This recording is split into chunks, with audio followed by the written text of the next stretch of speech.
മുണ്ടക്കയിലും ചൂരൽമലയിലും ഉറ്റൂരും ഉടയോരെയും നഷ്ടപ്പെട്ട് പൊട്ടിക്കരയുന്ന പാവങ്ങളോട് നമുക്ക് എന്താണ് പറയാൻ കഴിയുക? ഇവിടങ്ങളിൽ ഉരുൾപൊട്ടി ഒഴുകിയെത്തിയ പാറക്കല്ലുകളേക്കാൾ കടുപ്പമുണ്ട് നമ്മുടെ രാഷ്ട്രീയ, സാമൂഹിക, സാമുദായിക നേതാക്കളെന്ന് അവകാശപ്പെടുന്നവരുടെ ദുഷ്ടമനസ്സിന്. കോടികൾ കൈക്കൂലി വാങ്ങി കോറികൾക്ക് അനുമതി കൊടുക്കുന്ന ജിയോളിസ്റ്റുകളും മറ്റു ഉദ്യോഗസ്ഥന്മാരും അവർക്ക് സംരക്ഷണം ഒരുക്കുന്ന രാഷ്ട്രീയ ഭരണ കോമരങ്ങൾക്കും വയനാടിൻ്റെ മണ്ണിൽ പിടഞ്ഞു വീണു മരിച്ചവരുടെ അവശേഷിക്കുന്ന ബന്ധുക്കളുടെ തീരാ കണ്ണീരിൽ നിന്നും ഉണ്ടാകുന്ന ശാപത്തിൽ നിന്നും ഒരിക്കലും മോചനം ഉണ്ടാവില്ല. തലമുറകൾ അനുഭവിച്ച് തീർക്കേണ്ടി വരും. അത് തന്നെയായിരിക്കും കാലത്തിൻ്റെ കാവ്യരീതി. മാധവ് ഗാഡ്ഗിൽ ശാസ്ത്രീയമായി പഠിച്ച് റിപ്പോർട്ട് സമർപ്പിച്ചപ്പോൾ അദ്ദേഹത്തിൻ്റെ കോലം കത്തിച്ചവരാണ് കേരളത്തിലുള്ളവർ. തെറ്റായ വികസന മാതൃകകളുടെ ദുഷ്പരിണാമമാണ് വയനാട്ടിലെ ദുരന്തമെന്ന് എന്തുകൊണ്ടാണ് നാം ഇതുവരെ മനസ്സിലാക്കാത്തത്? പശ്ചിമഘട്ടത്തിലെ പാരിസ്ഥിതിക ആഘാതങ്ങളെക്കുറിച്ച് മാധവ് ഗാഡ്ഗിൽ ശാസ്ത്രീയമായി പഠിച്ച് റിപ്പോർട്ട് സമർപ്പിച്ചപ്പോൾ കരിങ്കൽ കോറി മാഫിയകളും അവരുടെ ഗുണ്ടകളും ചില മതപ്രമാണികളും ചേർന്ന് അദ്ദേഹത്തിൻ്റെ കോലം കത്തിക്കുകയാണ് ചെയ്തത്.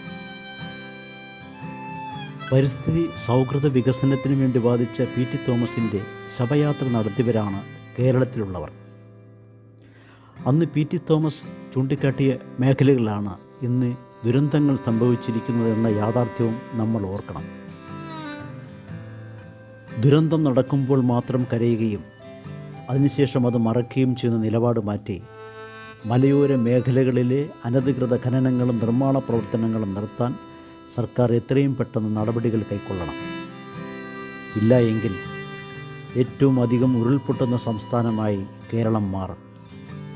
ഗാഡ്ഗിൽ കമ്മിറ്റി റിപ്പോർട്ട് തിരുത്താൻ കസ്തൂരി രംഗൻ കമ്മിറ്റി റിപ്പോർട്ട്. അത് നടപ്പിലാക്കാതിരിക്കാൻ ഉമ്മൻ കമ്മിറ്റിയുടെ ഉമ്മാക്കി റിപ്പോർട്ട്.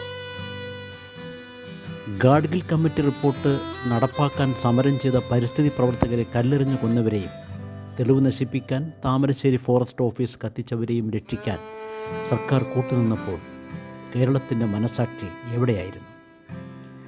ഗാഡ്ഗിലിന് അന്ത്യകൂദാശ ചെയ്ത് ശവമഞ്ചലേറ്റിയ ഭൂമി കയ്യേറ്റക്കാരെ ഓശാന ചൊല്ലി നമ്മൾ സമുദായ നേതാക്കളുടെ ഒത്താശയോടെ അധികാര കസേരയിലേക്ക് പറഞ്ഞയച്ചവരാണ് പ്രബുദ്ധ കേരളം.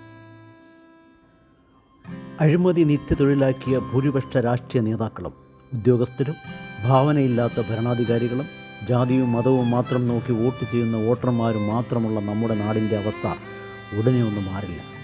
വിധിയിൽ വിശ്വസിക്കുന്നവർക്ക് മാത്രം സമാധാനിക്കാം. ഈ നാട് നന്നാവുന്ന കാര്യം വളരെ ബുദ്ധിമുട്ടാണ്.